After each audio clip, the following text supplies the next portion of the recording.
Yapıyor muyuz ya? Peki yapalım. Herkese selamlar. Bugün birazcık Leatherman'ın Signal modeline bakacağız. Elimde gördüğünüz alet Leatherman Signal Cobalt modeli. Cobalt zaten renk kodu. Leatherman'ın outdoorcular için, kampçılar için, günlük olarak hiking falan yapan ahali için ürettiği aletlerden bir tanesi. Signal olmasının sebebini birazdan konuşacağız. Peki bu alet neyin nesi? Hemen birazcık ondan bahsedelim. Bu alet Leatherman Signal çünkü sinyal veriyor. İçinde bir tane düdük var. Son söyleyeceğimi baştan söyleyeyim. Bu pahalı bir alet mi? Maalesef evet. Dünyada, Amerika'da üretiliyor bunlar. Amerika'da üretildiği, satıldığı fiyatı 140 dolar civarı. Avrupa'da bir yerlerde de 135 euro civarına bir yerlere bulabiliyorsunuz. Falan. Pahalı mı? Evet. Pahalı ama yani ben bu aleti bazı sebeplerden aldım. Birazdan onlardan bahsedeceğiz. Yani nasıl bir alet, nasıl yapılmış, hangi işe yarıyor falan. Specs dediğimiz özellikleri nelerdir? Bunları zaten Google'dan bulabilirsiniz ama ben hızlıca söyleyeyim. Kabı hariç, böyle bir kapla geliyor. Kabı hariç 212 gram. Leatherman böyle bir şeyle ilgili çok nettir. Şu anda şurada bir tane tartım var. Tartıyı alıp buraya koysam tartsam gerçekten 212 gram gelecektir. Kendi iddiaları içinde 19 tane aletin olduğu. 19 farklı fonksiyonun olduğu aslında. Bunların bir kısmına bakacağız. Bir kısmı bana birazcık zorlama gibi geldi ama peki olabilir. İlk özelliği şurada gördüğünüz kilit mekanizmasıyla kapalı geliyor. Yukarıya ettiğiniz zaman açılıyor. İnce burunlu bir penseyle geliyor. Pense maalesef yaylı değil. Leatherman ince burunlu penseyi ve şurada gördüğünüz alanın kendisini iki farklı özellik olarak söylemiş. İnce burunlu pense, kalın burunlu pense. Şurada tel kesicisi var. Tel kesicisi değiştirilebiliyor bu arada. Şurada gördüğünüz halen anahtarıyla açılıyor. Şu parça değiştirilebilir bir parça. Ve hemen altında şurada gördüğünüz kısmı da sert tel kesici olarak kodlamış. Yapılabilir mi? Evet yapılabilir. Hatta Leatherman'ın kendisi şurada gördüğünüz açamadım. Değil. Pardon. Şurada gördüğünüz konserve açacağının köşesinde tel sıyırıcı olarak kodlamış. Ben elektrik falan işleri için bunu kullanmadığımdan dolayı bilemiyorum. Burayı hiç kullanmadım bu fonksiyonunu ama şurayı da tel sıyırıcı olarak kodlamış. Aletin kendisi 420 yüksek karbonlu çelikten üretilmiş. Oldukça sağlam bir çelik. Bir şey iddiası yok. Yani sonuna kadar paslanmazlık iddiası falan yok. Ama yani arayınca görüyorsunuz ki 420 high carbon dedikleri bir metalden üretilmiş. Hemen bıçağın dışarıdan erişilebilir özelliklerine bakalım. Benim çok beğendiğim özelliklerinden bir tanesi aleti cebinizden çıkarttığınız ya da kılıftan çıkarttığınız anda, kılıfla böyle taşıyorum ben. Çıkarttığınız anda tek hamlede erişebileceğiniz, çok verimli şekilde kullanabileceğiniz bir bıçağı var. Bıçağın yarısı düz ve yarısı tırtıklı ağızdan oluşuyor. İnsanlar yani bu işi bu olanlar, bu konuyla ilgili uzmanlık iddiasında bulunanlar bundan çok şikayet etmişler ama benim hiçbir sorunum olmadı şimdiye kadar. Bıçağın kendisini de birkaç defa keskinleştirdim. Şuralarında bir yerlerde görüyor olabilirsiniz. Ufak ufak paslanma alametleri var ama WD-40'ı sıkıp da bir yumuşak bezle sildiğimiz durumda hemen gidiyor. Tamamen paslanmaz değil ama oldukça kullanışlı bir şey var. Bu da bizi şu parçaya getiriyor. Bıçağın kilitlendiği parça. Bu kitleme özelliğinden dolayı bu bıçakla şehir bölgelerinde gezemezsiniz. Polis bunu, jandarma ya da üzerinizde yakalarsa bu bir suç teşkil eder. O yüzden bununla bir yerlere gitmeyi çok planlamayın. Bu şeylerden bir tanesi, aletlerden bir tanesi. İkinci parça testeresi. benim çok kullandıklarımdan bir tanesi. Bu dışarıdan tek elle falan açılmıyor ama şuradaki tırnakla hemen açabiliyorsunuz. Ben bir köpekle birlikte yaşadığım için kendisiyle sürekli parka, dağa, bayıra bir yerlere gidiyoruz. Ufak tefek yerde bulduğum dalları hızlıca kesmek, dallarını, budaklarını hızlıca ayırıp onunla birlikte oynayabileceğimiz bir küçük oyuncak yapmak için sürekli kullandığım aletlerden bir tanesi. Nedir, neden yapıldı, bu şeyin işte inç olarak bunun şeylerin kesici ağızların birbirlerinden uzaklığı nedir falan bunları bilmiyorum. Ama çok işime yaradı ve ben bir yerlerinize delemeyi, paslandırmayı falan beceremedim şimdiye kadar. Yani yeterince uzun kullanırsanız olur yüksek ihtimalle ama gerçekten bilmiyorum. Çok başarılı bir testeresi var. Testeresi de kilitleniyor. Tam da bu sebepten dolayı keserken oldukça güvenli bir şekilde kavrayıp ufak tefek dallarınızı kesebiliyorsunuz. Bunlar iki ana özelliği dışarıdaki. Bunun bir outdoor aleti olmasının temel sebeplerinden bir tanesi şurada gördüğünüz parça. Şu arkada gördüğünüz plakayı işte çadır çekiçlerini, çadır çivilerini çakmak için bir çekiç olarak falan kullanabileceğinizi söylüyor Leatherman. Ben ufak tefek cam çivisi falan çaktım bununla. Büyük darbeler vurmamayı öneriyorum. Çünkü çivi buradan eğer sıyrılırsa elinize gelebilir. Biraz daha uzak tutarak yaparsanız elinizi zedeleyebilir falan ama ufak tefek böyle bu tip işler için kullanılabilir bir parça. Burası aynı zamanda bir karabina. Bu karabinayı herhangi bir istediğiniz anahtarla kemer klipsinize bir yerlere bağlayabilirsiniz. Burası aynı zamanda bir şişe açacağı. Benim elimde şimdiye kadar yalnızca bir tane şişe açtı. Açıyor mu? Açıyor. Hani bir sorun olmadı. Ama yani herhangi bir sert yüzeyi ben zaten şişe açıcı olarak kullanabilirim. O yüzden hani buna bir fonksiyon demezdim. Ama esas şurada gördüğünüz şu boşluğu oldukça verimli olarak kullandım. Daha önce kanaldaki videoda da söylemiştim, ben bisiklet kullanıcısıyım. Bisiklet için kullanabileceğiniz ucu alen anahtarına benzeyen tornavida uçlarını buraya koyup bunu levye olarak kullanma şansınız var. Ve bu özelliği oldukça iyi çalışıyor. 0.25 inç yanlış bilmiyorsam buraya ama yani tornavida uçlarınızı buraya standarda yakın tornavida uçlarınızı buraya sokup ufak tefek tamirat işlerinde kullanabilirsiniz. Burası çok kullandığım özelliklerden bir tanesi.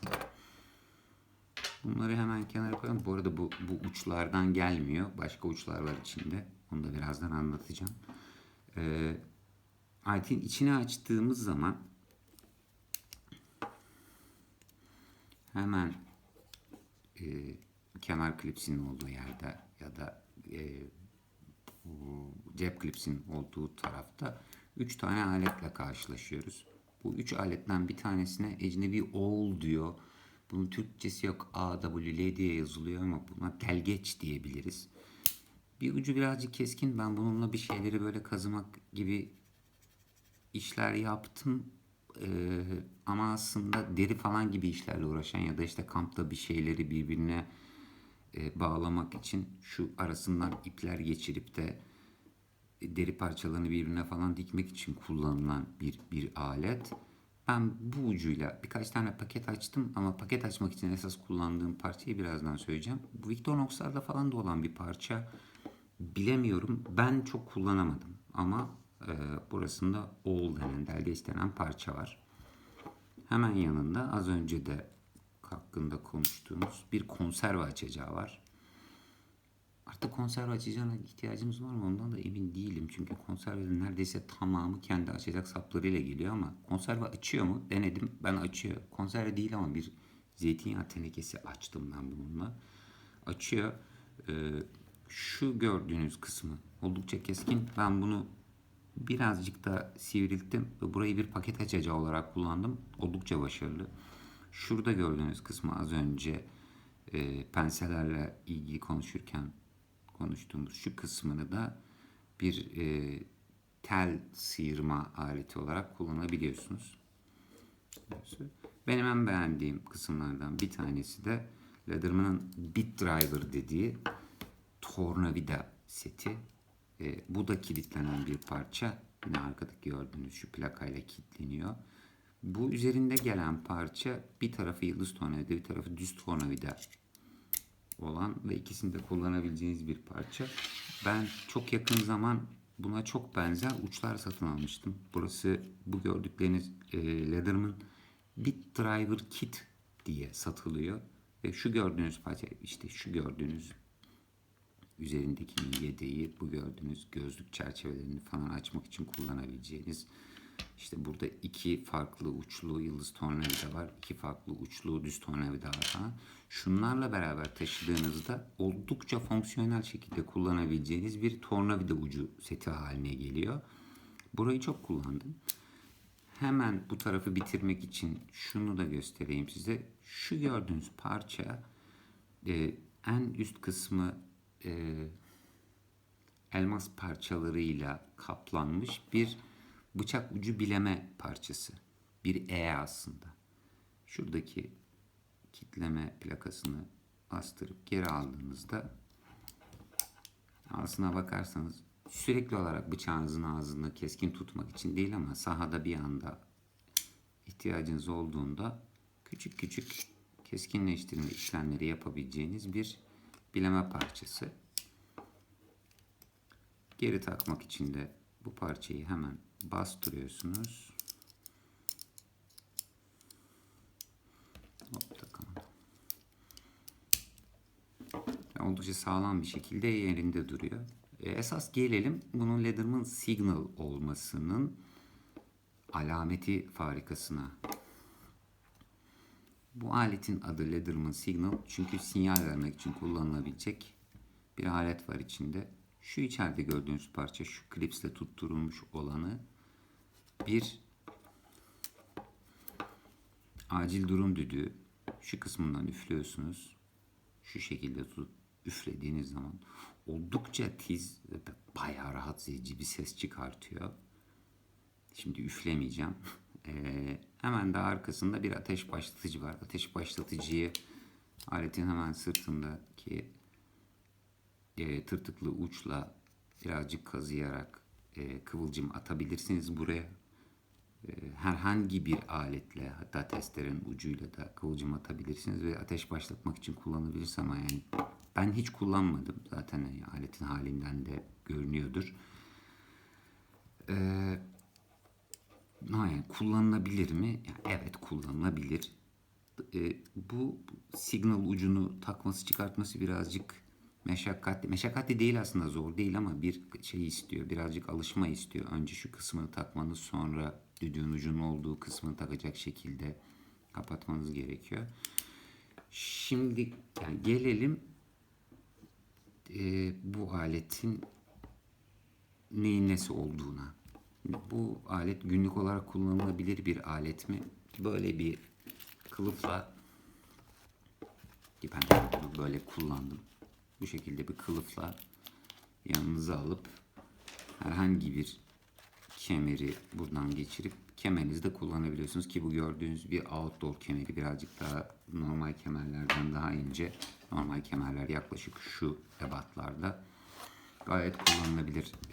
Siyah olduğu için, kılıf siyah olduğu için çok dikkatli çekmiyor. Ha, bu arada hemen şeyi söyleyeyim. Hani bu neden bu renk? Neden kobalt rengi? Genellikle bu outdoor kamp malzemeleri falan satan yerler turuncu gibi, işte çöl grisi gibi, kamuflaj yeşili gibi renklerde satılıyor. Turuncu ki özellikle benim hiç hoşlanmadığım renklerden bir tanesi. Bunlar aletin kendisinde çok güzel görünüyorlar ama doğada çok bulunan renkler. Bir sonbahar günü turuncu bir bıçağı yaprakların arasına düşürmek istemezsiniz. Orada kaybolur. Mavi çok nadir bulunan bir renktir. Doğada çok azdır gerçekten. O yüzden mavi olan, yani bu kobalt renk kodlu olanını aldım ben. Dağ bayıra gidebilelim ve oralarda kaybetmekten korkmayalım diye. Bıçağı çok keskin, pensesi iş yapıyor falan filan falan filan. Ama bu alet taşımaya uygun mu? Arkadaşlar, bu alet ucunda kilitlenen bir bıçağı olan bir çoklu alet. kilitlenen bir bıçakla Türkiye'nin hiçbir yerinde şehirde gezemezsiniz. Bu kampa gitmek için, balığa gitmek için, ava gitmek için, ne bileyim dağcılık yapmak için üretilmiş bir alet. Benim bunu alma sebebim de şu, özellikle depremden sonra başımıza gelen bu çok üzücü felaketten sonra elime alıp hızlıca dışarıya kendimi atabileceğim bir alet ihtiyacı vardı. Bu arada bu son depremden bahsetmiyorum. Bu alet yaklaşık 1,5 yıldır bende. Yanına bir tane bu gördüğünüz gibi herhangi bir şey takıp, el feneri takıp, şu gördüğünüz gibi başucumda duruyor bu. Bunu alıp yürüyorum. Bu aslında bunun için alındı. Günlük olarak kullanmaya çok uygun mu? Evet, aslına bakarsanız uygun ama herhangi bir çoklu alette benim aradığım 2 tane şey yok. Bir tanesi makası yok. Ve bence kesici uç olarak bir çoklu alette bulunması gereken ilk fonksiyon makas. İkincisi de sürekli bir şeylerle uğraşan, işte böyle bir şeyler yapan birisi olarak sürekli tırnaklarımın uçları kırılıyor benim. Ve oraları düzeltebilecek, düzenleyebilecek bir törpü yok üzerinde. Bu ikisi yok. Ama bir acil durumda kullanabileceğiniz ve herhangi bir deprem çantasında falan bulunmasını önerebileceğim bir alet. Her gün taşınır mı? Bilemiyorum arkadaşlar. Gerçekten bilemiyorum. Kime gerekli? Dağ bayıra gidiyorsanız, benim gibi bir köpekle birlikte yaşıyorsanız, balığa gidiyorsunuz, avcılık merakınız varsa, benim gibi bir ayağınız köyde, ailenizin dağda bayırda bir evi falan var gibi bir durum varsa şöyle, ya da bunu çıkartayım, bu yani şu gördüğünüz ya da senin tactical el feneri ya da Phoenix E12, bu elimde gördüğünüz el feneri, bunu da zaten daha sonra konuşuruz. Buna benzer bir şey takıp yanına, kemerinize takıp ya da kemerinize değilse de, ben bu tip aletleri çok kullanıyorum. Bu tip karabinaları böyle bir karabinayla sırt çantanızın ucuna, bel kemerinizin klipsine bağlayıp kendinizi daha iyi, daha güvende hissedebileceğiniz bir alet mi? Evet. Ben bunun için kullanıyorum. Alın der miyim? $140 aslına bakarsanız çok pahalı değil bu tip bir alet için, ama Türkiye'de bunların 2 tanesi bir asgari ücrete denk geliyor. O yüzden alın ne kadar güzel diyemem. Ama ben aldım. Pişman etti mi beni? Etmedi.